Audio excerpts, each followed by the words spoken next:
हाँ जी साथियों, नमस्कार।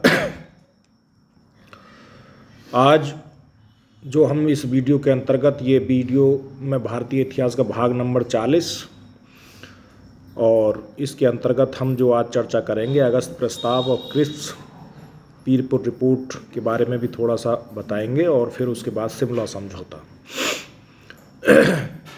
लगभग 25 से 30 मिनट की ये वीडियो होगी, लेकिन जानकारी बहुत अच्छी आपको मिलेगी। यूजीसी नेट के फार्म आ चुके हैं, जो व्यक्ति उनमें अप्लाई करना चाहें वो अप्लाई करें और वीडियो का फ़ायदा लें। तो अगस्त प्रस्ताव की जो डेट है वो 8 अगस्त 1940। अगस्त प्रस्ताव में जो लिंदलिथगो वायसराय थे, उन्होंने जो ये रिपोर्ट पेश की, उसके अंतर्गत भारत में औपनिवेशिक स्वराज्य की सिफारिश तो की, इसकी औपनिवेशिक स्वराज्य स्थापना करना हमारा उद्देश्य है, सिफारिश तो की, लेकिन उसमें पूर्ण स्वराज्य और राष्ट्रमंडल देशों में भारत का स्थान ना हो, इस बात को क्लियर नहीं किया। दूसरा ये कि भारत में जो स्थिति थी, क्योंकि मुस्लिम लीग अड़ी हुई थी, पाकिस्तान का कोई उसमें जिक्र नहीं किया गया, तो मुस्लिम लीग ने इस बात को देखकर कि भाई हमें तो कुछ मिल ही नहीं रहा, विरोध किया।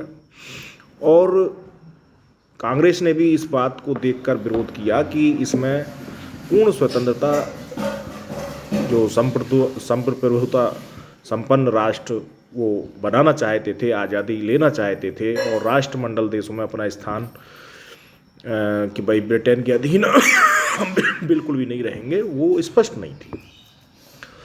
तो ये मुख्य बात थी।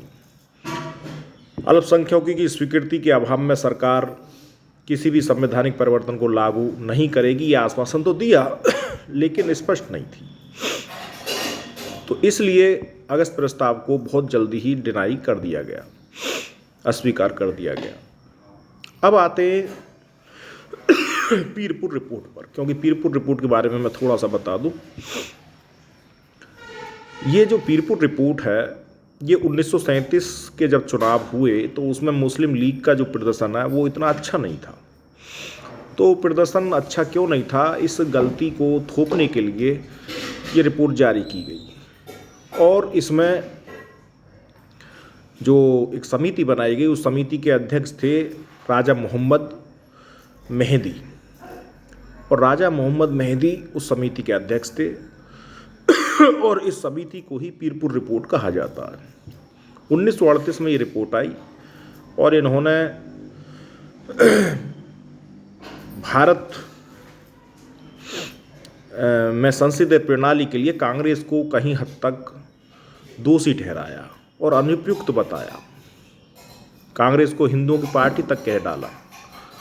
वंदे मातरम जैसे नारे को जिहादी मानसिकता वाले लोगों ने उसे इस्लाम के विरुद्ध बता दिया। यहाँ तक भी हुआ इस पीरपुर रिपोर्ट में। ऐसी ही एक रिपोर्ट 39 में ही बिहार में जारी की गई, उसको शरीफ रिपोर्ट के नाम से जानते हैं। उसमें भी ये द्वेष भावना रखी गई और कांग्रेस पर अत्याचारी कांग्रेस कहा गया, और इसी का परिणाम ऐसा निकला कि समिति के लोगों ने बहुत ज़्यादा लोगों को उकसाया और कांग्रेस को हिंदुओं की पार्टी बताते हुए उनके साथ सहयोग न करने की अपील जारी की।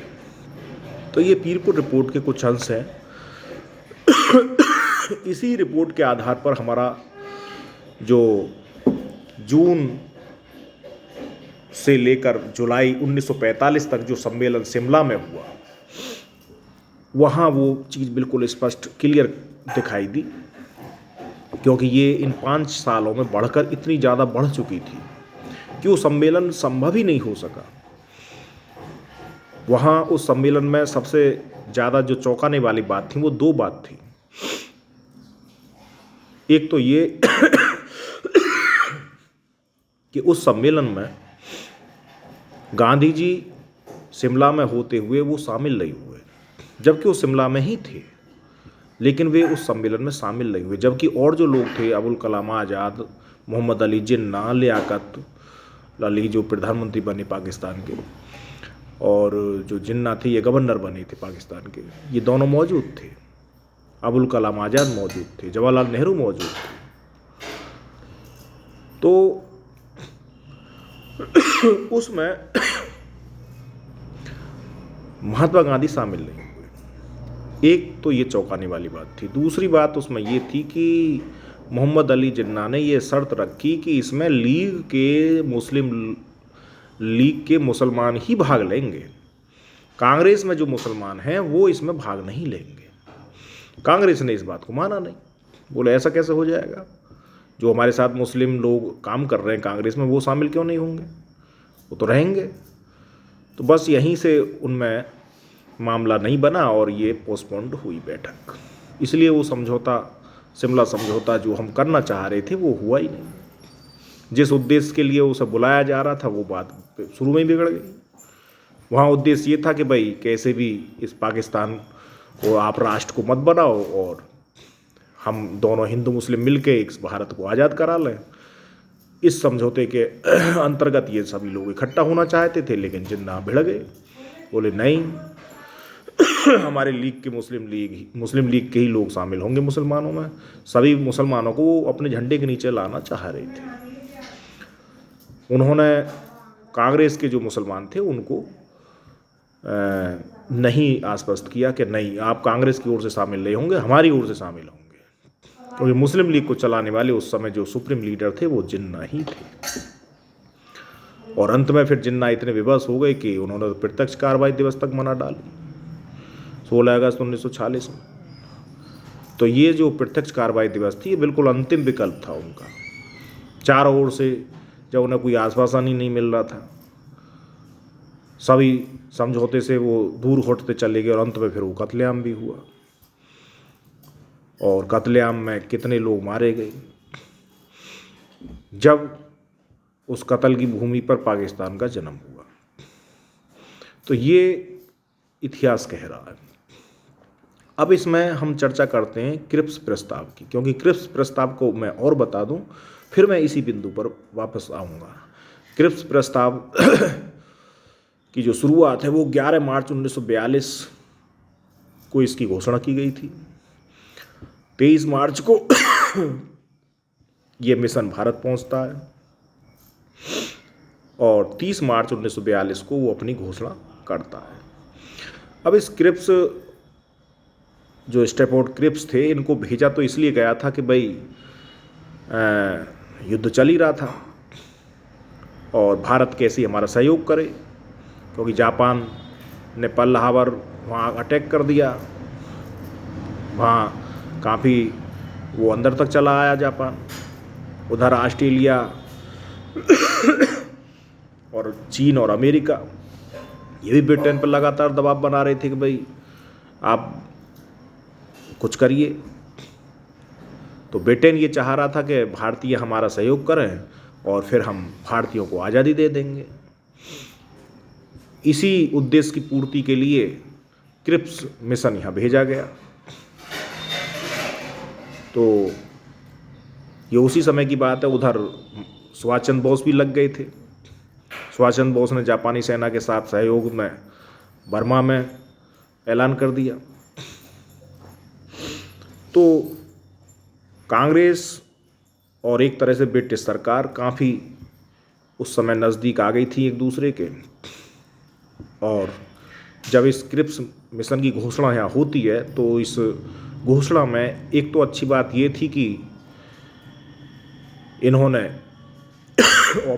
औपनिवेशिक स्वराज्य की तो घोषणा की और इन्होंने ये भी घोषणा की साथ के साथ कि भाई तुम्हें राष्ट्रमंडल में रहने का और ना रहने का अधिकार होगा। पूर्ण स्वतंत्रता के लिए वो तैयार थे। तो एक तो इसमें ये अच्छी बात थी कि भाई पूर्णतः स्वतंत्रता की बात इसमें क्लियर हो गई। अब दूसरी उसमें उन्होंने जो बुरी बात डाली, जो कंडीशन उन्होंने लगा दी, वो ये लगा दी कि जो भी देसी राजा प्रतिनिधि हैं, अपने देसी राजाओं के प्रतिनिधि अपने राज्य को चला रहे हैं, वो पूर्णतः स्वतंत्र होंगे, कि वो हमारे इस स्वतंत्र भारत में शामिल हों या वो स्वतंत्र रहें। तो एक तो उन्होंने ये बीच गलत बो दिया। दूसरा ये कि सांप्रदायिक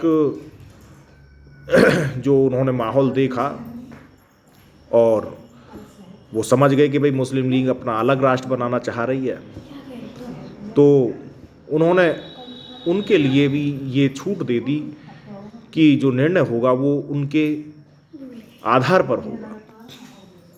सांप्रदायिक तवादी जो ताकतें थीं उनकी बातों को सुना जाएगा।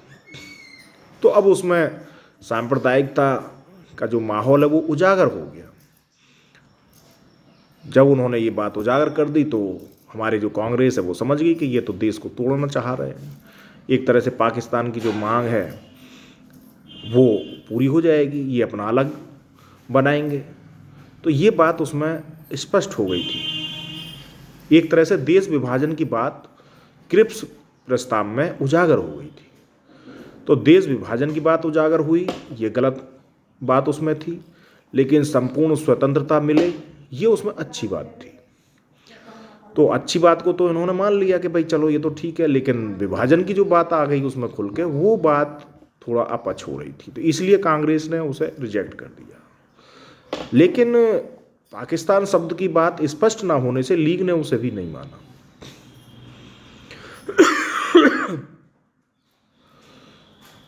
ये क्रिप्स प्रस्ताव की विशेषता थी, इसीलिए उसे फिर गांधी जी ने आगे की तारीख का चेक का नाम देकर क्रिप्स प्रस्ताव को संबोधित किया कि ये तो आगे की तारीख का चेक है, इसीलिए ये शब्द बोले गए।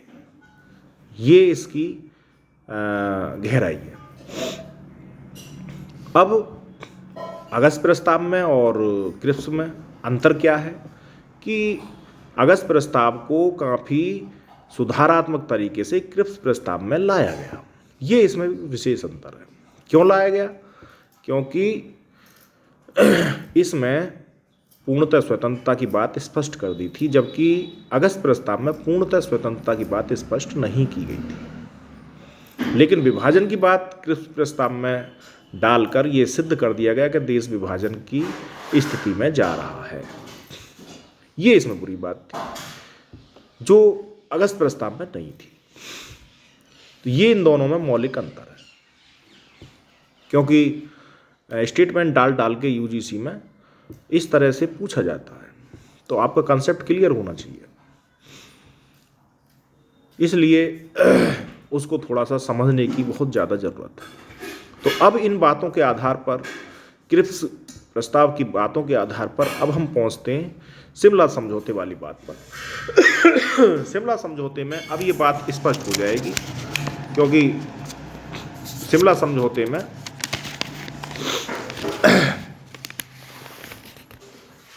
उसमें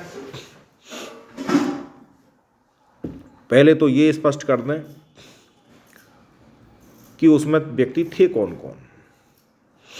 अब्दुल कलाम आज़ाद के साथ साथ जवाहरलाल नेहरू, सरदार पटेल और पश्चिमी भारत की साइड से खान अब्दुल गफ्फार खां, मोहम्मद अली जिन्ना, नवाब इस्माइल खां, लियाकत अली, अब्दुल रब, ये तमाम नेता थे।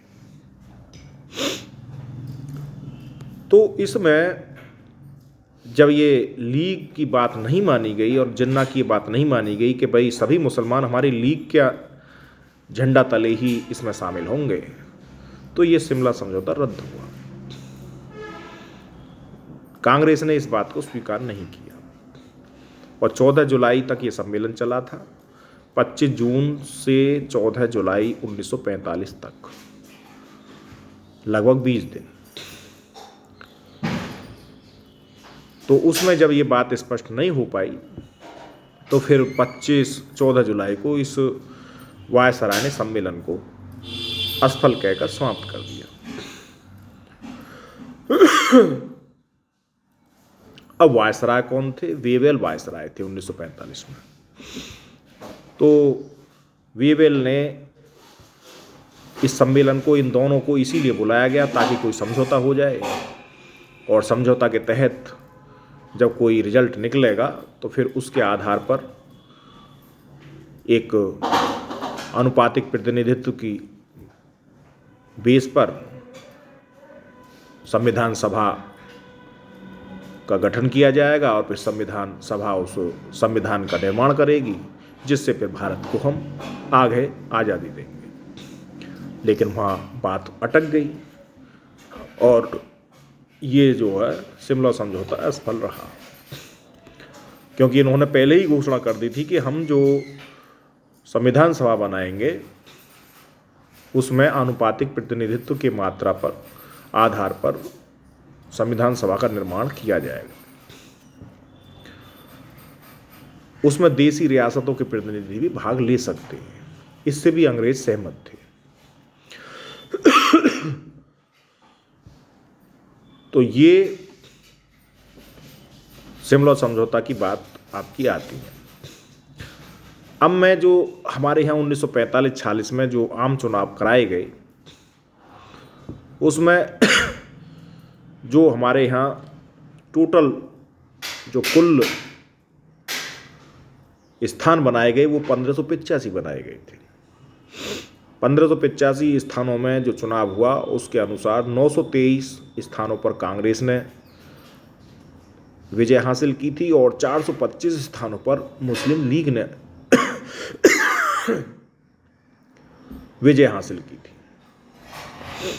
123 ऐसे भी लोग थे जो अलग अलग अन्य थे जिन्होंने इनसे हट के भी चुनाव लड़ा और वो आए। निर्दलीय भी 114 थे लोग जो अपने बेस पर ना कांग्रेस ना लीग उन्होंने अपने झंडे तले चुनाव जीता, वो 114 थे। इस तरह से 1585 में से जो बहुमत में रही वो कांग्रेस रही थी। 923 स्थान उसने जीते थे। इसमें जो हमारा संयुक्त प्रांत था, जो हमारा उत्तर प्रदेश है, इसमें 153 स्थान कांग्रेस के थे और 54 स्थान मुस्लिम लीग के थे। संयुक्त प्रांत उस समय बहुत बड़ा था। कुछ हिस्सा उसमें एमपी का भी आता था और कुछ बिहार का भी आता था। और ये पंजाब प्रांत भी बहुत बड़ा था। उस समय हरियाणा तो था ही नहीं, तो पंजाब प्रांत, हरियाणा, ये सब हमारे पंजाब प्रांत उत्तर प्रदेश संयुक्त प्रांत से लगता था। तो पंजाब प्रांत में जो स्थान आए थे कांग्रेस की वो 51 आए थे और 73 सीटें जो ली वो लीग ने ली। 73 सीट लीग इसलिए ले गई क्योंकि कुछ हिस्सा उसका पाकिस्तान में लगता था, आज के पाकिस्तान में, और जैसे सियालकोट वगैरह वहाँ चुनाव हो जाने से सियालकोट जैसा स्थान पाकिस्तान में चला गया। सियालकोट के बारे में तो ये भी बात है कि वहाँ हिंदुओं ने वोट ही नहीं डाला था और मुस्लिमों ने पूरा बहुसंख्यक मात्रा में वोट डाला, क्योंकि सियालकोट बाद में गया है। ये उस समय जब देश आज़ाद हुआ उस समय सियालकोट का निर्णय नहीं हुआ था, उसका निर्णय बाद में हुआ था। तो सियालकोट में जब चुनाव कराया गया तो सियालकोट में चुनाव में हिंदुओं की वोटें कम रह गई और उनकी ज़्यादा हो गई, तो सियालकोट भी पाकिस्तान में चला गया।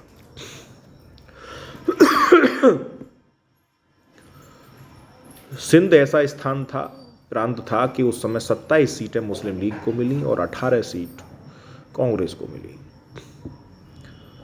बंगाल में 113 सीट लीग को मिली और 86 सीट कांग्रेस को मिली। तो जो 86 सीट वाला पश्चिमी बंगाल है वो हमारे हिंदुस्तान में है और जो पूर्वी बंगाल है वो बांग्लादेश है। बांग्लादेश से पूर्व है, पूर्वी पाकिस्तान बोला जाता था। और इस तरह से पाकिस्तान दो राष्ट्र, पूर्वी पाकिस्तान और पश्चिमी पाकिस्तान के रूप में आज़ाद हुआ था।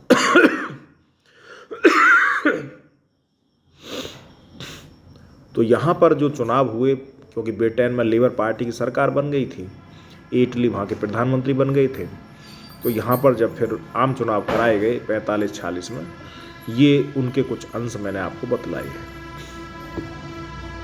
इन सीटों के विषय में कभी कभी एग्जाम में पूछ लिया जाता है, तो आपको ये याद रहने चाहिए। इसलिए मैंने इनका विवरण थोड़ा सा इस लेक्चर में डाल दिया।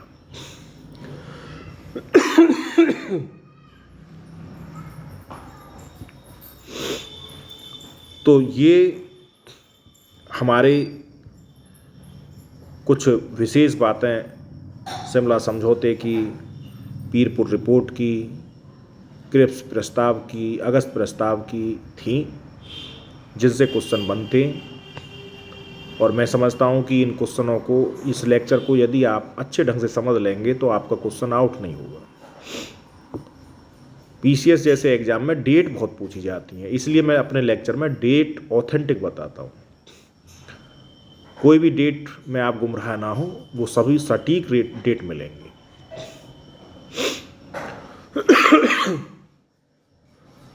और लेक्चर को आराम से सुनें, समझें, कौन सी कड़ी कहाँ मिलती है उसको जोड़ें और उसके बेस पर अपनी स्टडी को आगे बढ़ाएं। यही एक मंत्र है इतिहास को समझने का और याद रखने का।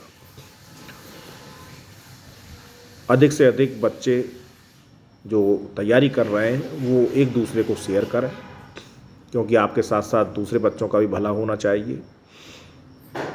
कम से कम नॉलेज तो होनी चाहिए। एग्ज़ाम में पास होना, एग्ज़ाम में नंबर आना वो एक अलग विषय है, लेकिन हमारी नॉलेज, हमारी जो एक ज्ञान है वो हमारा सटीक होना चाहिए। उसके लिए सभी बच्चों से मैं अनुरोध करूंगा कि वीडियो को अधिक से अधिक शेयर करें। धन्यवाद।